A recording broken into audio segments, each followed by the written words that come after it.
Beat Tenders Music. Hey, what's good, everyone? It's your man Charlie Anthony, aka Tech, and I'm here with my man Tito, and we are going to be starting a new segment called TNT AutoZone, which basically is going to be repairing anything and everything. The easiest and quickest way to do it without spending a lot of money. That's the way to do it. You know, especially now that everyone's on a budget. I go way back with Tito. He's 20-year friendship. Actually, 20. We're on like 30. 30. We were getting old, buddy. We go back about 30 years. And we're also ex-roommates. A good friend of mine, he works on pretty much anything that I got to do with my Durango. Anything and everything. Yeah, he did my Brembo. So. And just a word of advice, don't get Monroe struts for your Durango.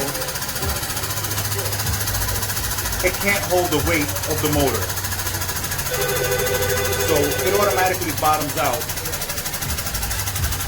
once you hit a hard enough bump, which is not a good thing. So right now I got official mopar struts for What the happened the Durango. first time when we changed it, right? Oh, you want to? The aftermarket strut is insufficient strength. On the bottom of the strut where the fork meets the bolt, we'll show you the difference from an original factory to the aftermarket we take out. The aftermarket, not that there's anything wrong with it, it's just a weak product. I don't think you can hold the weight of the motor. Of the vehicle, yes. Yeah, so Maybe if it was a 6-cylinder Durango, it would be perfect, yeah. efficient. But since it's a Hemi, it collapses the fork arm, which we'll see once.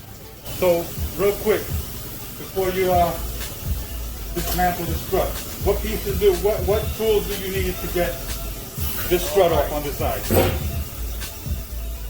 Size 18, 21, and a 19. So 18, 19, 21. It's always good with the impact because you're working with a strut. So with the force of power you're going to use with a wrench, you'll never get it as tight as an air drum. So you will need to impact it for suspension. We're going to take off the outer tie rod. We're going to take off the sway bar link, and then we're going to take off the strut bolt. All that will drop everything. You don't have to disconnect the brake or anything.